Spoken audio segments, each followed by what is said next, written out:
alumni, members of the board, people who live in the same area as the university is located.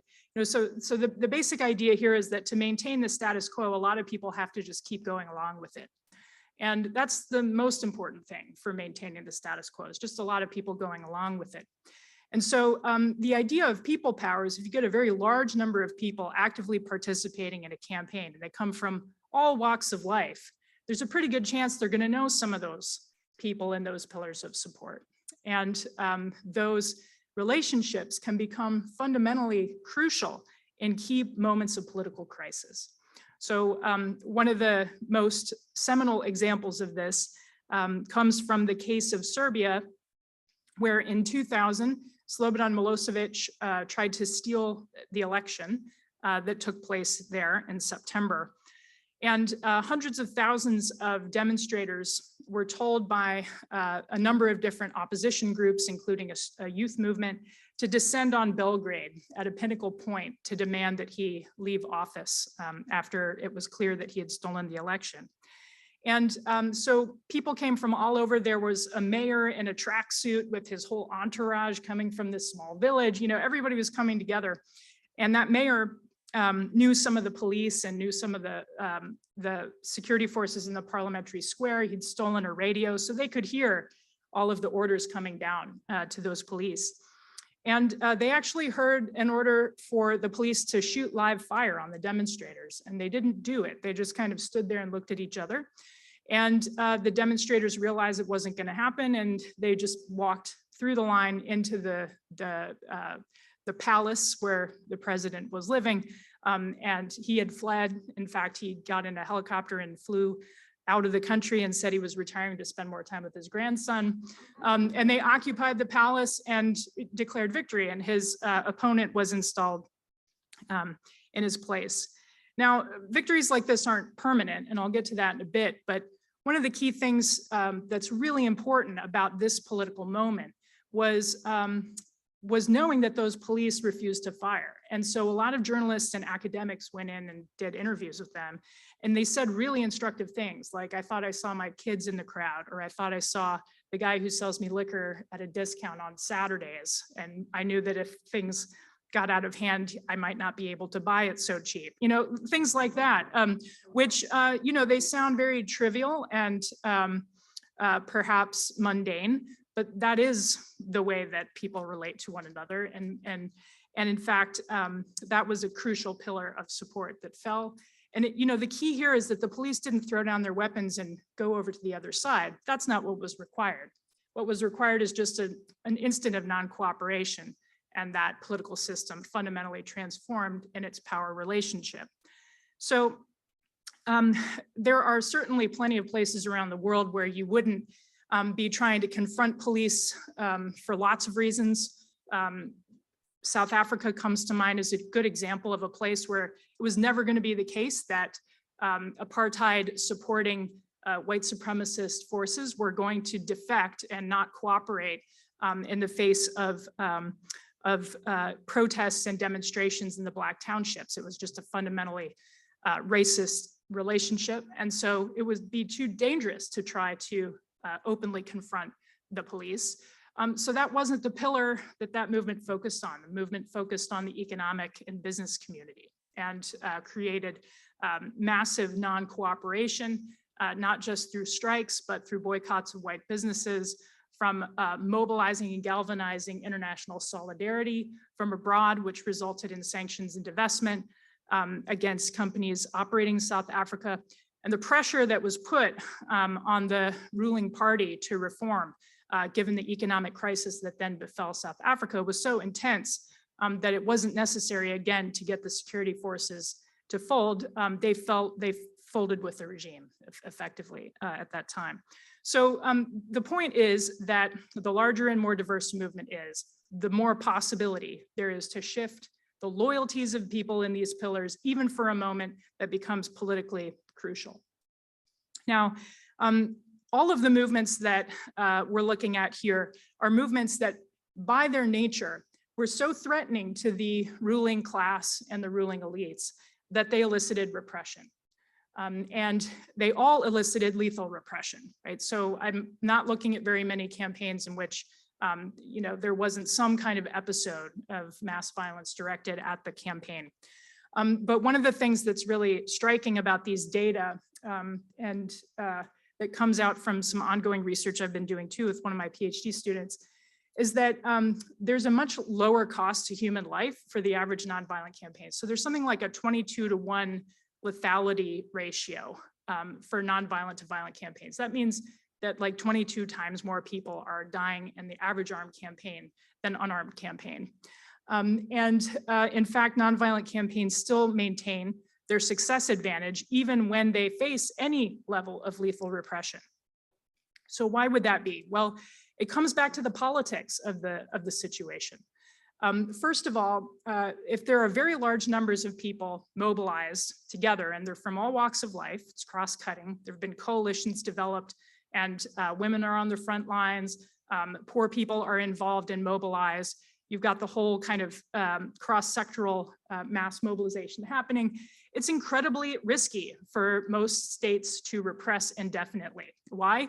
Because every time they send in the troops, there is a chance that those troops will not cooperate, right? And so it actually, every single time it happens, it's a test of loyalty. And at some point, you don't know whether you're going to win the test. So what that means is that many regimes come to hesitate to engage in the political risks that are obtained here. And sometimes they overplay their hand, they send in the troops and the troops defect. So those defections, like I mentioned, are much more likely when the campaign is nonviolent and large. The other issue that I think is really crucial and instructive for us as well is that very large campaigns have access to a very broad toolkit of nonviolent methods that allow them actually to avoid risk and direct confrontation with security forces in many respects. So scholars have like a way of conceptualizing this where they call, if you look at the bottom left-hand corner, this is an image from Egypt in 2011. And this is showing riot police in a line facing off against a mass demonstration. And what's notable here is that this is typically what you think of when you think of people power, right? You think of a large number of people in a concentrated place making an amazing visual image. It's a major symbolic image. There's a good reason for that. It's symbolic, it gets attention, it demonstrates mass. It also puts people in directly harm's way. It increases the risk of infiltration or provocation. It's hard to control masses of people. And on the other hand, it's also becomes kind of routinized and predictable. So over time, it loses its disruptive power. And so some scholars focus on what they call methods of dispersion. Here in the top right-hand corner, you can see what that looks like. It's almost never on the front pages of the news because what are you actually looking at there? What you're looking at there is a general strike paired with a stay-at-home demonstration. So these troops have been warned that there's going to be a demonstration, but they weren't told that it was a stay-at-home, right? So they came out to police it and nobody else is there. And so what this is it's powerful economic disruption paired with costing the government overtime or whatever to have these guys standing around doing nothing. And so, movements that are able to maneuver and use their economic power, their economic tactics like strikes and stayaways might have a better chance at avoiding those really intense moments of repression because it's much harder to repress stay-at-home demonstrations than it is mass demos in the streets. It's not impossible, but it's much more difficult and much more costly. So, basically we have a high-risk set of tactics and a low-risk set of tactics. So concentrated methods of commission are, like I said, those mass demonstrations, sit-ins, nonviolent occupations, rallies, a teach-in, or deliberately seeking imprisonment. Things like that people are literally putting themselves in harm's way on purpose for like the moral and symbolic power of it.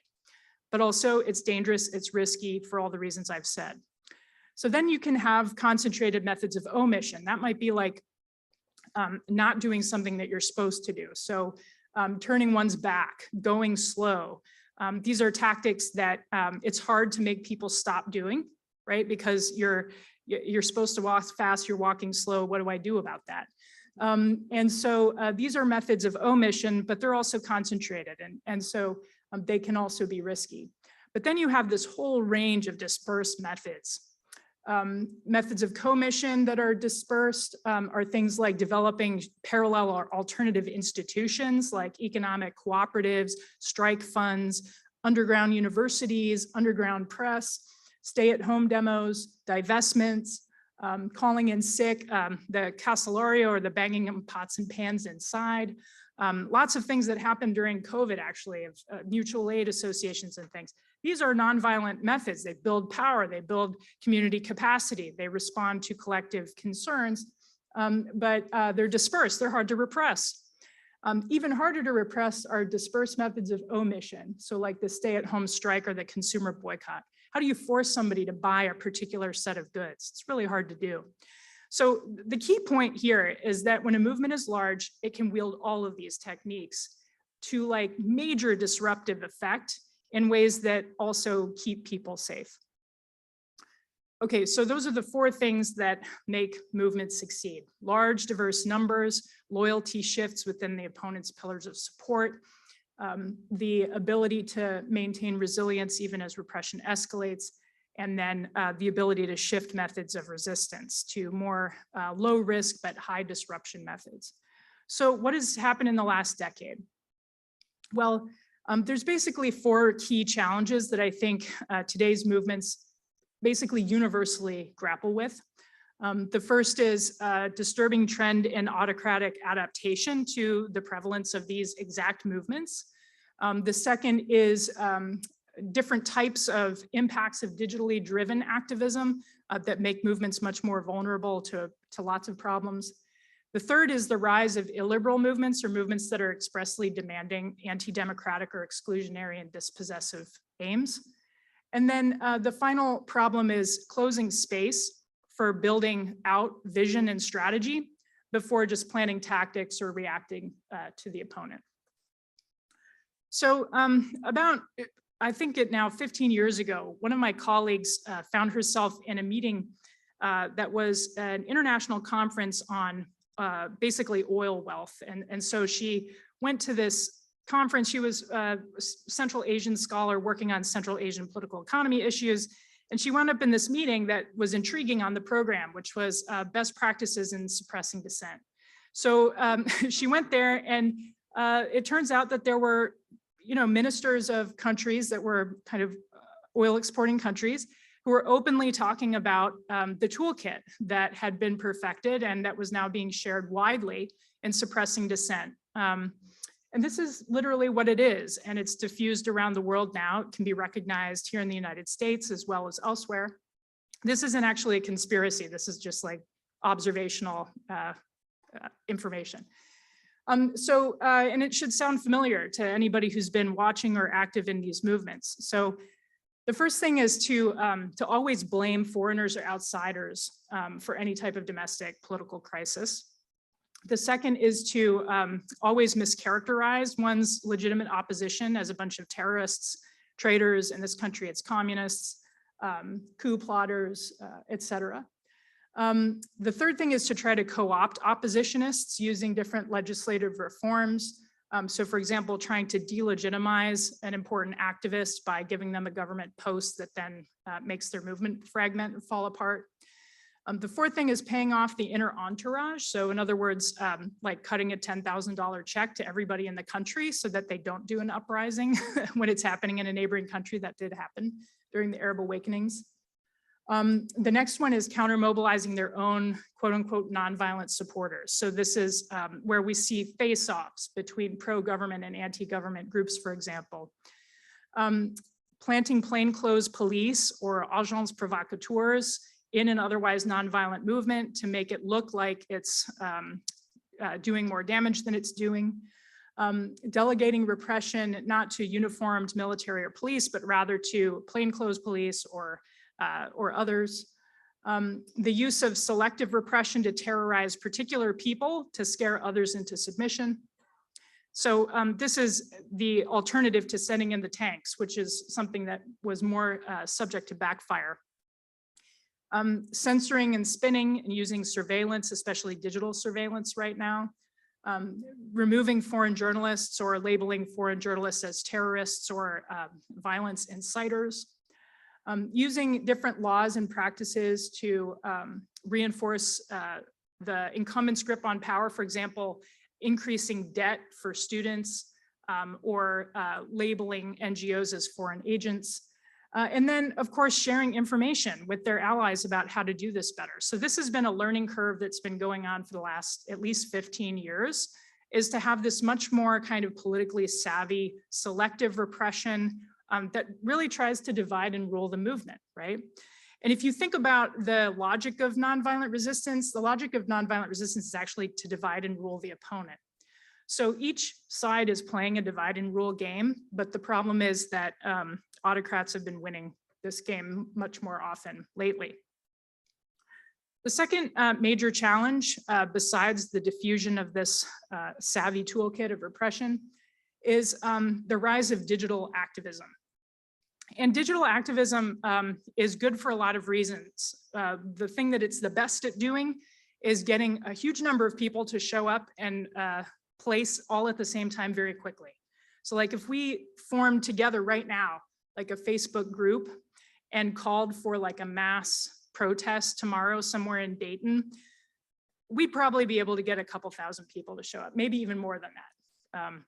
And that would be just really easy to do right now. But what we can't do necessarily is educate the public about why we're doing it, to keep those people engaged, to increase their commitment, to increase the risks that they're likely to take, and to create those bonds of solidarity that make it so that we are really feeling like we're in this together. Like we'll show up for a moment, do our thing, and then go home. And that has kind of a perverse effect on the type of organizational capacity and know-how that's required. I was talking to one of my mentors, a guy named James Lawson, who was a really important figure in the civil rights movement. He did trainings of students from Fisk University during the Nashville lunch counter campaigns, which effectively desegregated Nashville in the late 50s. And, you know, I asked him about what their organizing was like, right? And he said, the students got together every morning before class at 6 a.m. and we met for 2 hours every day. And I don't know about what you all were doing in your undergrad or what you are doing. I was not doing anything like that. And I predated the digital age, but I think part of the reason is because the digital age provides these additional incentives to sort of put that on a platform in a way. And this isn't to downgrade anybody's level of commitment. It's just to say that the way that the platform facilitates collaboration is such that it can also allow for lots of kind of casual in and out in a way that maybe doesn't form the same trust bonds as they had at that time. Another thing that happens that I actually worry about a lot is that social media in particular seems to incentivize those big mass demonstrations, right? So people trying to get as many people as possible, put a drone in the sky, take a photo, it's amazing, right? And the main issue with that is that I worry that over time, it kind of puts across a caricature of what people power actually is.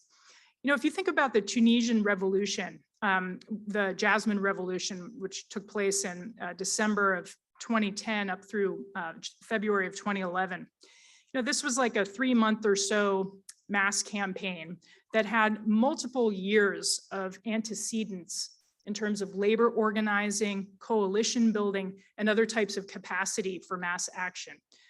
In fact, some people argue that the revolution actually started in a town called Gofsa among striking workers in 2008. And so what you see when you see those massive demonstrations happening in Tunis in like 2010 is you're seeing the end of a campaign, not the beginning. But when we see the social media image of massive people in the streets, it's easy to understand why people would get the message, all we need is to pour people into the streets and we'll win too. And that's exactly not the way that nonviolent resistance works. Another thing that's really noticeable is the ability, of course, of governments to use these media to mobilize their own propaganda and disinformation. But even more than that, it's easier for them to scare people now.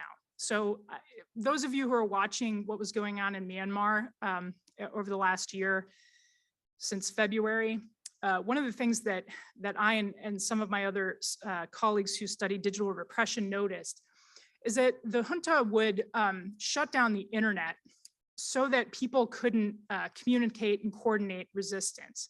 And then they would take somebody and hurt them or their family. And then they would release them or send their body back to their family and turn the internet back on for a couple of days and then turn it off. Why did they do that? They did that because they wanted the information to go around to scare people, but they didn't want them then to have long enough to then figure out how to respond, right? So the internet is there, it's like a tool of state terror in that context. And that's all it is. It's not actually being effective as a tool for coordination or organization. So I think the last thing I want to mention is just the ability of movements to maintain the space to actually engage in the type of organizing and day-to-day work that's required to lay out vision and strategy is evaporating all over the world, right? So you've heard a lot about closing civic space. There's a lot of laws here and abroad where there's a concerted attempt to make certain types of peaceful assembly illegal. And so, you know, this leads to really important information sharing. I want to use this example from Egypt in 2011, where, you know, we have more like tools and handbooks and guidebooks and movements to study than anybody in the history of humanity has ever had, right? Like we have more knowledge at our disposal about what makes these things work than anybody has ever had. At the same time, we have so much knowledge that it can be hard to figure out what the common story is and where we're going. Like where can we all get together and figure out where we can go from here and what the strategy is. And so what we do have though, is we have a lot of focus on tactical knowledge. So this is a handout that some of you might be familiar with. It's circulated in Tahrir Square and paper in the January 25th revolution. And what it has is a lot of tactical information that was rapidly transmitted to try to help people stay safe when they were participating in the sit-ins in Tahrir Square. So you can see they had escape routes. They had directions about how people should behave. And that was disseminated rapidly on paper with Xerox machines through volunteers. And then an Atlantic journalist found it and put it up on the internet. And so that's great. We have really good tactical information. What's harder to get our hands on is strategic information, right? The sort of strategy, the nuts and bolts, and the community of people who need to be involved in that conversation in the same room at the same time. That is what is shrinking around the world right when we need it the most. So in terms of resolving the paradox, I promised Shelley that there would be hope. I certainly have it, although I'm always cautious of what my colleague Asaf Bayat has said about hope. He says nothing so much as revolution requires hope, inspires hope, and betrays hope. So we have to stay on top of things, right? But here's what I think that we should learn from this paradox.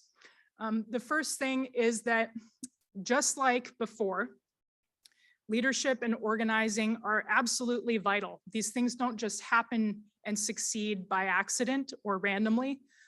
As I mentioned, often when we see incredible outcomes like the revolutions in Sudan or Armenia or Chile in 2019, for example, it's the end of a long mobilization process that had a lot of coalition building and backroom politics among the grassroots to give them the capacity to do that.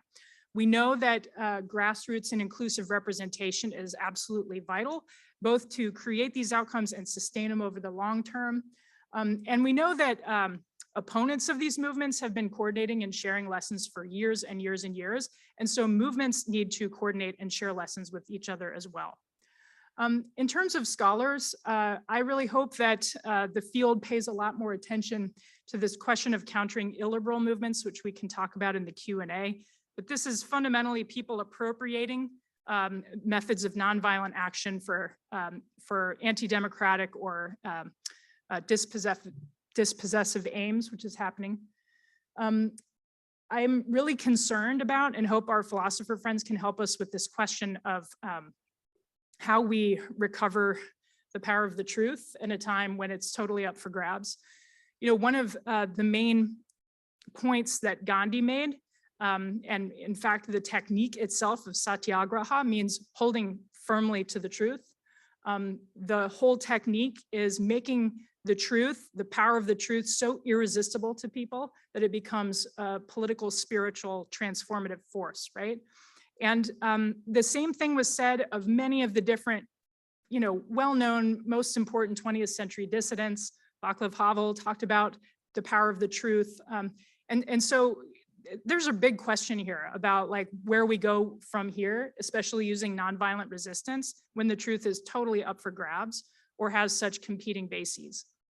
And then the last thing I'll mention is that I think a lot of the movements that have taken place over the last 20 years have suffered with counter-revolutionary mobilization. And what I mean is that there have been a lot of reversals. You may have noticed that I mentioned places like Poland, the Philippines, Serbia, Chile, basically every place I've named has had a counter mobilization that has had varying degrees of success. And part of this is because the technique works so well that it's being appropriated now by counter-revolutionary forces as well. But that has not been something that's been fully prepared for by theorists of nonviolent resistance in the past, and clearly it needs to happen. So with that, I'll leave you with a parting hope quote from Abraham Lincoln. And from there, I'll leave you with some of my contact information and look forward to talking with you about all this. Thank you.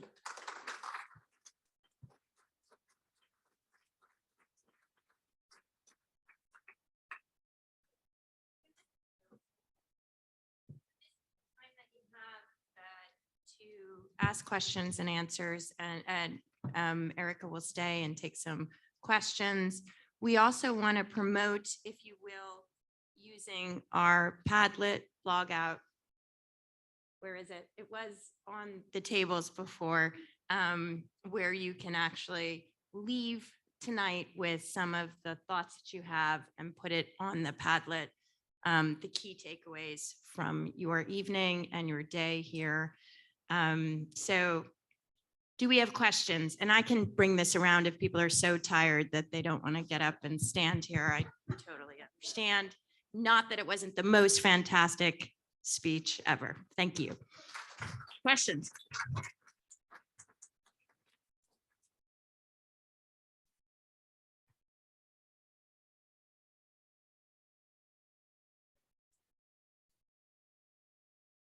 Hi, Erica. Thank you so much for this wonderful presentation. I'm Avery. I'm an attorney at Corporate Accountability Lab, and I have a very sort of basic question, sort of a question about the premise of the research, which is, I think we can all agree here that the status quo of our many different societies throughout the world is violent and is enforced through violence. And so I'm wondering if you could just speak to why is nonviolence important, and why is it important to study nonviolent movements? Thanks. Great, thank you.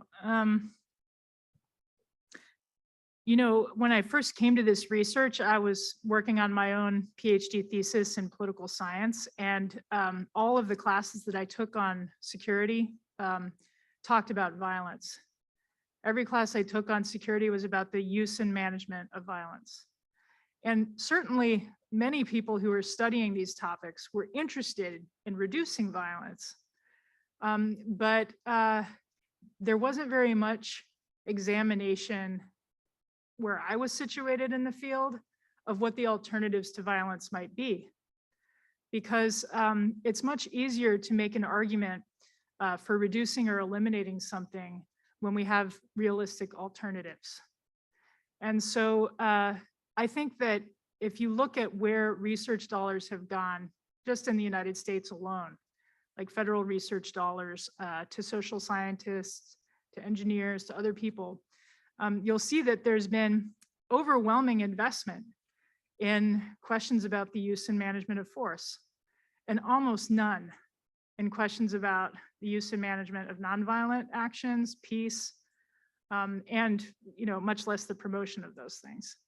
And so I think that it is time for that kind of ratio to change if we are indeed trying to eliminate or reduce the use and management of violence as like our primary mode of understanding security. And I don't think that's a naive thing to say. I think it's only naive if we assume that there are no alternatives. And I think we have enough of an empirical base now, thanks to many people who study it in this room too, to know that we do have enough of an empirical base to make a strong argument for understanding the alternatives. Hi, Erica. Thank you very much for this really wonderful talk. I have a question I'm going to toss back to you about the truth thing. How do we deal with the fact that there are sort of two strands of truth in society now? There's kind of a Fox News truth, and there's some of us would say is maybe a more realistic truth. How do you deal with that? How can you make arguments when people don't even start with the same basis of what is a fact? Yeah, I think this is really hard. I don't know the answer. One of the things that interests me though is the degree to which there's a qualitative difference between disinformation and propaganda, because we know that for hundreds, thousands of years, people have lived in information ecosystems that were carefully managed, right? And still people were able to find light shining through and then build that, right? As over time and carefully and with education, with inviting the public to a conversation, even if it was underground and everything. And so it's not that we have never had polarized ideas of what the truth is. I think what's unique about our time and the problem that I see with it is that we have it coming into our pockets on devices that we voluntarily like carry around that segment us in this way, right? So you had to like consume information and in a lot of different kind of propaganda-based information ecosystems. And if you didn't want to read that, you just didn't read that, right? And you just lived your life. Well, now it's really hard to live your life without getting somebody's pitch. And it's very interesting the way that information is targeted at us individually, right? And that's not necessarily the state doing that. That's the algorithm and the kind of constant consumerist capitalist like system of tech, right? So I think that there's like a lot of overlapping systems that are creating this situation for us, and we need to address them all, right? Not just the fact that there's two truths, but that there's lots of people who are profiting off maintaining that reality for us. Hi, Dr. Chenoweth, how are you? Thank you so much for coming out tonight. My name is Dom. I'm a human rights graduate, an undergrad here a few years ago, and now I'm a graduate student looking at kind of creeping domestic extremism, among other things I'm hoping to study over the next couple of years. A couple of weeks ago in The Guardian, Rebecca Solnit had a really good article about places to look amid the climate crisis. One of her like 5 or 6 categories she laid out of places to find sort of a guarded, not a naive hope, but sort of a guarded hope looking forward was indirect consequences, right? And your talk, I think you alluded to several times, made me think a lot about that. I shared the article with some former students of mine from a high school level. We used to talk about it in class a lot, like how do indirect causes and consequences affect things? And I think about it all the time, ever more so now, looking what's happening here domestically, what's happening abroad, and how sort of indirectly ripple effects can really plant themselves and subtly be sort of like the flashing sirens we look at when we look back 5, 10, 15 years onward. So in our domestic landscape, as you look at it, are there any like, I guess domestically or internationally, are there any like really standout examples of indirect consequences on either like a hopeful side of like a really good example of, wow, we can watch this and see how this really transformed something for a people or a community, or I guess possibly on the opposite side, right? In an indirect cause or consequence that we should have caught earlier, if that makes sense. So like either side of that. Do you have any, like, does anything come to mind of in the indirect sense that you think is really pedagogically useful? Yeah, that's a good question. And that was a great piece by Rebecca Solnit as well. She makes a really similar point in her book, Hope in the Dark, when she talks about the fact that the protests against the Iraq War that happened around the world in February and March of 2003 are largely regarded as an abject failure, right? Because the United States and its allies invaded Iraq anyway. But Solnit makes the point that those protests still changed the outcome in that they delayed it and they made it politically risky and they made certain people pay attention and start asking questions. And she said that, you know, if you're a person who's living on the ground in a country that's about to be invaded, a couple of days is the difference between life and death, right? And so, you know, even if a movement is a quote unquote abject failure, it doesn't mean it didn't change or even save people's lives, right? There's another good example of this, I think, with the Occupy movement, where, you know, people are like, what were they even asking? What are the, you know, it's like, okay, let's look at how the world has changed, right? Since Occupy. I mean, the fact of global inequality and rising global inequality is now a constant conversation. It was not before then. Like, there were lots of people talking about it, but it wasn't something that had risen to the level of collective consciousness where almost any candidate from any party has to address it in one way or another worldwide. It also created this massive organizational infrastructure, which we're still seeing reverberations of. You know, there's activists from all parts of the progressive kind of apparatus in the United States that cut their teeth as Occupy organizers. That might have been their first ever protest. If you think about, you know, like the Women's March of 2017, it was the largest single day demonstration in US history. Did it change anything about the way the Trump administration had its sort of posture toward women? Who knows? But what did it do? It created this massive awareness of the mobilizational capacity of people in the United States. It created this huge platform and infrastructure that then, when there was a massacre at Parkland High School in Parkland, or at Marjorie Douglas High School in Parkland, Florida, the students who were affected by that used the Women's March platform to organize the largest mass walkout ever seen in the United States, right? So that's what we call spillover, which is when the capacity of one movement boosts the capacity of another. So yeah, social movements matter. They matter in incredibly varied ways, often very unpredictable ways, but it's often the difference between life and death for people. And that's a really important point to keep in mind. Excuse me, we have a question from a virtual participant from Rachel Veneman. Could you speak more on illiberal democracy and illiberal movements and how they challenge our democracy in the United States?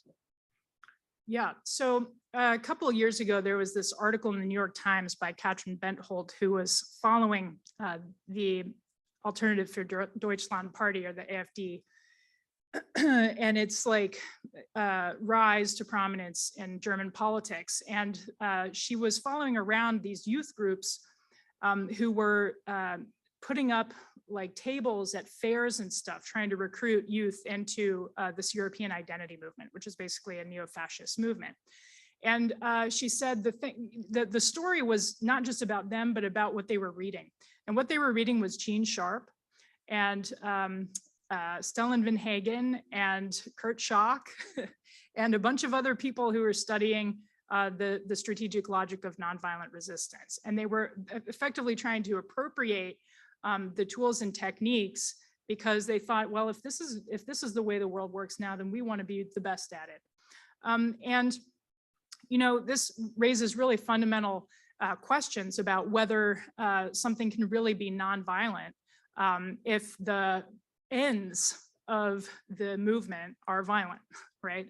And so that's one of the big controversies in the field of sort of civil resistance and nonviolent resistance is how much should we assign normative values or normative weight to the goals of the campaign? Because on the one hand, what you lose then is you sort of have to engage in this constant like moral relativism about whose goals are legitimate and whose aren't. If you just talked about the tactical methods of nonviolent resistance, then you can sidestep that potentially problematic conversation, but then you actually lose the moral center of nonviolent resistance. And so, you know, a lot of people have been really encouraging the field of nonviolent resistance to return to its roots of nonviolence as a philosophical and moral ideal above and beyond the sort of tactical or methodological or strategic dimensions of it. In the United States, you know, a couple of weeks ago, one of my colleagues sent me a tweet that a woman on TV who was very excited and talking to a journalist at an anti-vax march in California. And the woman was saying, you know, that we only need 3.5% of the population to bring down the government. And we already have that. And, you know, they're not going to take our children and make biological experiments of them. And, you know, we can take over the government if we want to. And my colleague sent it to me because she was effectively citing my statistic on how many people are required for a nonviolent resistance campaign to succeed. And this just brings home, you know, this issue about where do we position ourselves, who is this knowledge for, and, you know, what responsibilities do we sort of have when we're promoting, you know, nonviolent resistance as a technique of social change. But it also raises really disturbing questions exactly about who it's for, right? Would I rather have illiberal movements adopting these techniques or armed techniques? You know, so I'd rather them not be adopting any techniques to promote illiberal values, but if they must, you know, so there's sort of this really difficult and troubling problem. I first encountered it when I was talking at an event at Freedom House in 2014, and it was when Ukraine had its own Euromaidan revolution, and then Russia was sending in quote unquote little green men, right? And this diplomat asked me, he said, Erica, isn't the issue that Putin agrees with you? And so instead of sending in the tanks, they're actually like putting in people and trying to like, you know, get like a people power movement kind of exported to the Russian speaking part of Ukraine. And they're trying to annex the territory using effectively a people power technique. And if they can't do that, they'll do it the military way. And, you know, it's maybe he was, but also like, is that better? You know, or is it worse? I don't know. It's a really hard question because of the humanitarian implications and everything else. So as you can tell, I'm still grappling with it. I hope we can all grapple with it. And nevertheless, I find it very disturbing and troubling. Thank you so much. It was really, really interesting and inspiring. So I have like 25 questions, but let's keep it to maybe 2.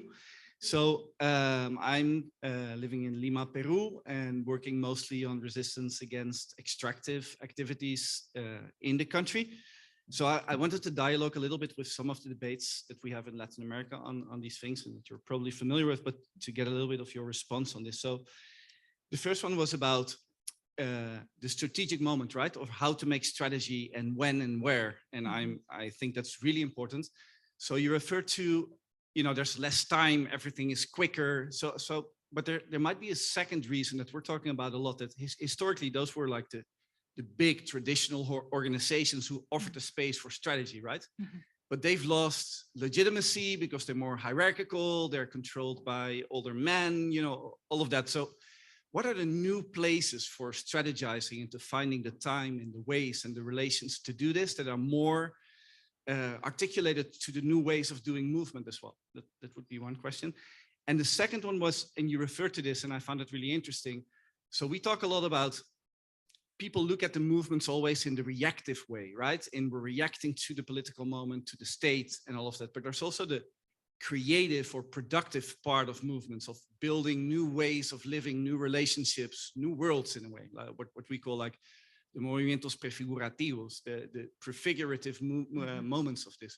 So I was just wondering, in like kind of your studies, is there some tendency that we can see there, that there's also more about building autonomy and not only reacting to the state, to kind of build in practice the kind of radical changes that we need? And I'm going to do one really selfish quick question. I'm sorry. We discuss a lot about the gray zone between nonviolence and violence, right? Yeah. And sometimes there's the fear that the discourse of nonviolence might be used to delegitimize tactics or strategies that in certain contexts and moments might be legitimate. Like, for example, sabotage of mining corporations, infrastructure, getting into the indigenous territories when they don't really have permission to do this, or even detaining and forcefully forcing out the mining people out of the territories. So just, looking if you can help me with this as an ongoing debate, is that, so some thoughts about this. Great. And thank you so much. You're welcome. Yeah, thank you. So we have 3 questions. We've got what are the sort of organizational traditions that we can draw on that might work for today's movements that are anti-hierarchical? The second question is about prefiguration, and the third question is about the gray zone. Okay. So yeah. The research that I've been doing, trying to unpack campaigns on a year-to-year basis now with my student Chris Shea, one of the things that we're looking at is the organizational composition of these campaigns. And I didn't mention this as like one of the things that's been happening in the past 15 years, but there is this trend toward more kind of leaderless or leaderful or kind of horizontally organized campaigns that exactly are against hierarchy, right? And they're against hierarchy for good reasons, because it's been abused and abusive. On the other hand, there's a lot that's lost, not least of which is the visioning, the strategizing, and the coordination, right? Conflict resolution, coalition coherence, and negotiating power when the time comes. So movements that are not hierarchical are much less reliable negotiating partners. And so when the time comes for them to really, sit down and try to draw up some kind of agreement with the opposition, like they're often in a very weak position. That's usually when things fall apart. So what we found is that actually campaigns that have a more centralized decision-making structure and kind of set of institutional norms do succeed more often and are more likely to create defections, et cetera, than movements that have a more horizontal organizational structure. But that doesn't mean that they have to be toxic hierarchies, right? The best reading I've ever done on this is actually by Jo Freeman and her 1970 article, The Tyranny of Structurelessness. So, she was like criticizing the feminist movement in the United States at the time, but it's a totally relevant piece. And she spells out like how we can create structure that's actually democratic and egalitarian. So Jo Freeman, The Tyranny of Structurelessness, you can find it online. It's open access. Your second question about prefigurative politics. I mean, I think this is definitely where a lot of movements are going, right? So whether it's around extractives or environmental or climate activism, whether it's about economic innovation, imagining new economic relations, whether it's about sustainability, whether it's about, basically ethnic enclaves, any number of things come down to prefigurative politics, which is, can we create the world where we want now? Let's not wait for it and try to create it after we've won. And part of the reason this is so important is because it links into a concept that the scholar Mark Beisinger calls the power of the positive coalition.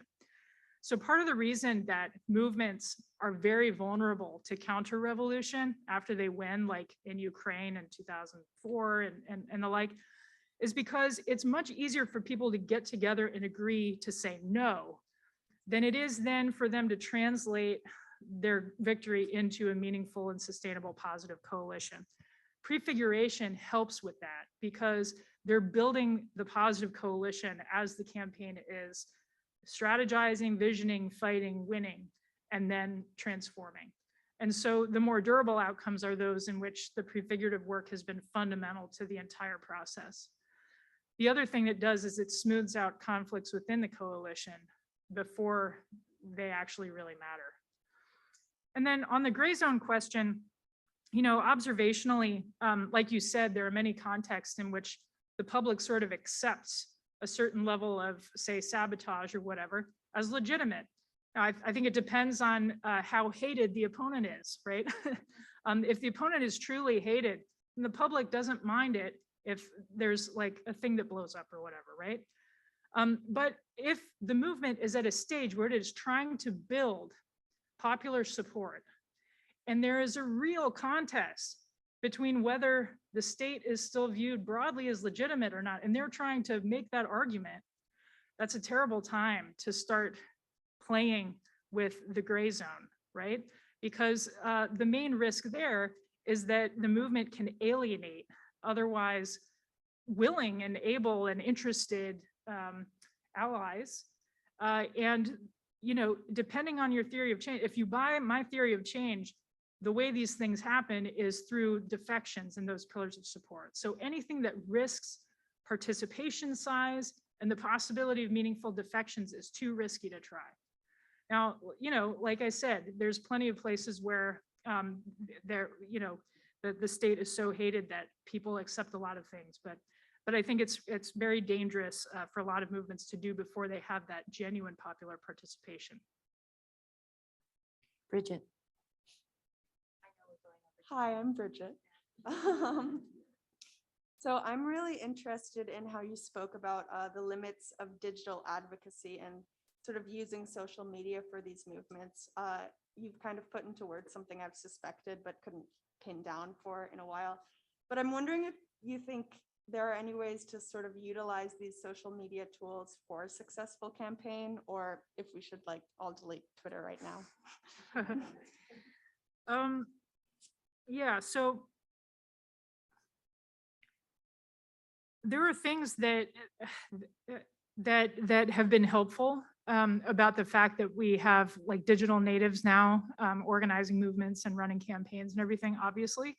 And, you know, being able to text people is pretty important. Being able to communicate and coordinate action is really important.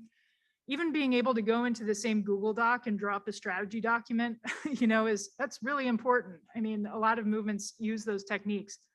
I think the main thing is that that backup plans are really important now. And so is just the understanding that everything that's done there is public, right? So I think that the main concern is when people see these like tools as safe and immutable. When they can all be manipulated, they can be easily infiltrated, surveilled, and become unavailable, like that. So then the question is, do you have the backup plan, et cetera? And you know, there's been plenty of these Google Docs that I've been involved in that, you know, became unavailable for lots of reasons. And so the strategy had to shift elsewhere. So the main question is whether people have thought through these steps and they understand that every form of communication, et cetera, is vulnerable. Maria. Thank you, Dr. Chenoweth. So my question is basically, how do you tell the difference? In other words, let's take, for example, let's say one day Palestine gets free. Some people will say that's because of the boycott and because of mass movements, and other people will say it's because of Hamas rockets and because of suicide bombings. Won't it just be those who want violent movements saying violence works and those who want nonviolent movements saying nonviolence works? I guess what's your methodology for distinguishing? Because in most cases, it's probably both at once. Yeah, so this is a great question, and I think that I would contest the argument that in most cases it's both. I think that's in about 30% cases are we talking about a real like question. And there it depends on what you think the mechanisms are that bring about the change, and then whether you can test those mechanisms. So the theory of change I put out here is that if you're going to see a mass nonviolent campaign succeed, you're going to see some things happen in the society. The first is that you're going to start to see broader public support among erstwhile opponents. Okay, so this is not something you're almost ever going to see when there's bombings, right? When there's bombings, it actually suppresses support among the opponent constituency and polarizes the society, and kind of, it goes into an attrition pattern, right? So if we started to see that there became much more broad popular support among maybe unlikely sectors, and then you started to see politicians, economic elites, security force, representatives, civil servants start to behave in a way to where they were signaling their refusal to continue cooperating with the status quo. After you saw this kind of broadening appeal, and you saw the sort of repeated use of these techniques drawing more people in, and you saw a movement that was largely at least saying it was committed to nonviolent action, I think you have a pretty good story to tell that movement succeeded in spite of a violent flank, right? If you want to argue that the violent flank was important, then you have to show a few things. The first is you have to show that the violence was happening kind of contemporaneous. You have to show that it was increasing in its capacity, that is more fighters who are willing to do it, and more kind of sense of crisis among elites that they needed to negotiate because there was no other way out. And you typically see that kind of process unfolding, right? So there are, I'd say, observable implications of both stories, and that's what you'd want to look for. Does anybody else want to ask a question? I know it's a little over time. I'm super interested in the economic tools and the boycotts and so on, which I think we see less of now, or less success of now. And I wanted you to speak to that, but I also don't want to abuse people's time or Erica's time. Does anybody have any other questions? This is your last chance. I'll just say on the economic piece, and I'll answer another one as well, but on the economic piece, there's a great study by a set of scholars headed by a woman named Kristen Heyman, and they basically find that the strike has been the most powerful and immediate creator of concessions of any of the techniques. That's exactly why there's been an assault on organized labor over the last 50 years, right? It's always good to look at like what's being outlawed. That's how you find out what they're scared of.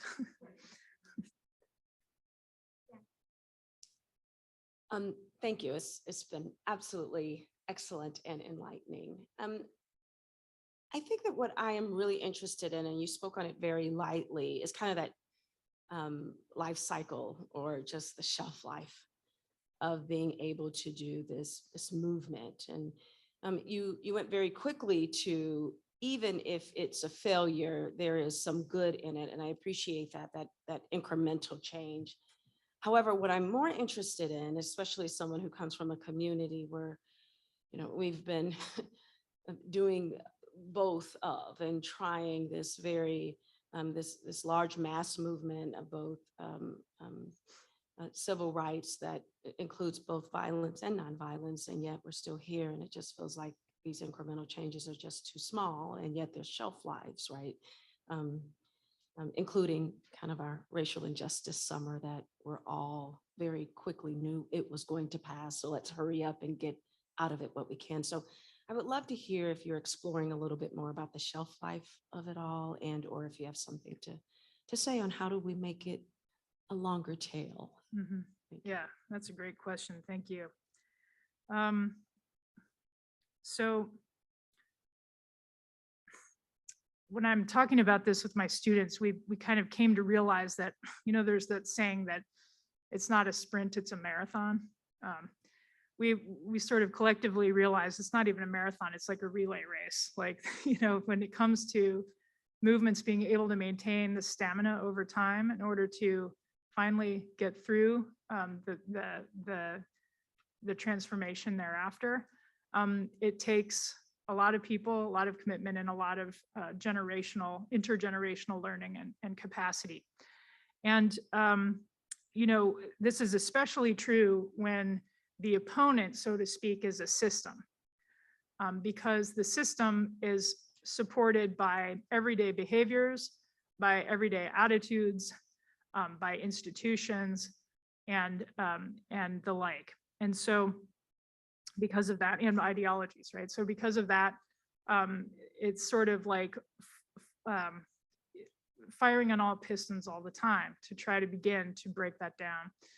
And I would just say in the data that I've looked at here, one of the most interesting things is that nonviolent campaigns tend to run their course, succeed or fail, in about a third the time that the armed campaigns do. So in other words, one of the ideas about nonviolent resistance is it takes too long, but compared to armed resistance, it's way shorter. And I think part of the reason for that is because even when it fails, there are enough people left that they can regroup and come back to fight another day. Another thing is that when it comes to the anti-racism uprising of 2020, one of the things that so strikes me is that we're in definitely a moment of backlash against that. But we also are in a moment where people are talking about things like reparations, abolition, and other subjects that just 3 years ago, there were only very few people talking about. And now it's being talked about all over the place. There's a whole different level of consciousness. There's new capacity, and there are a lot of setbacks, but it's a totally mixed bag. And I think that we've yet to see really the way that the mass mobilization of that movement and the Black-led organizations that brought it forth have created this change. I mean, the fact that there's a bill in Congress really right now pushing for reparations is a stunning fact, and I think that it shouldn't be like underappreciated as a direct outcome of that movement. So, there's more to do and more to be revealed, but it has mattered, and it's changed lives and it's saved lives. Maybe a last question about hope. Yeah. During the Tea Party moment, I'm Elliot Ratzman from Earlham College. They were also reading Alinsky's Rules for Radicals, and that was being passed around the right wing. So this is a question around Alinsky style organizing. You showed the image of the older woman talking to the police and narrated a story of the relationships that had already existed, the liquor salesman or the kids or the neighbor.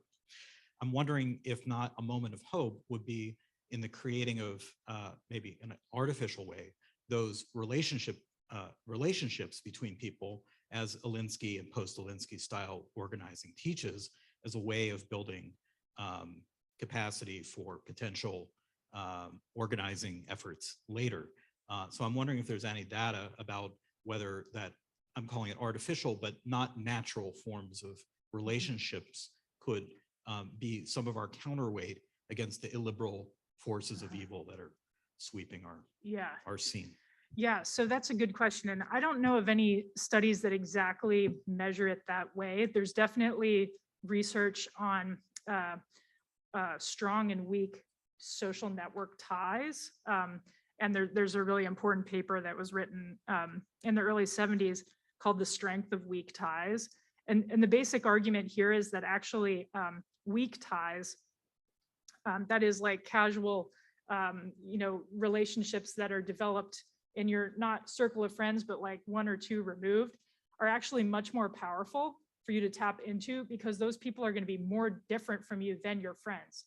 So if you just rely on your friends and people like you, in this case, if you're trying to get a job or get new job opportunities, that's what the study's context was, then you're actually not going to get as much access as if you relied on that 2-person removed or 3-person removed, that weak tie, because they have a whole different network.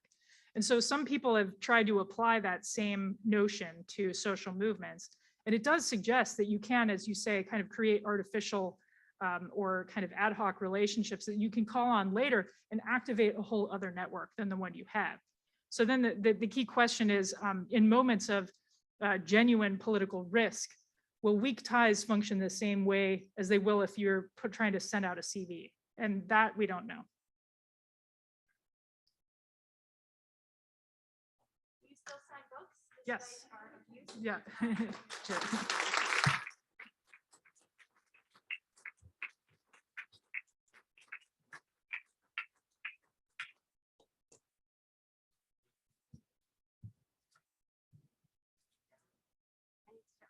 Book signed. I'm sorry. I'm terrible at keeping time.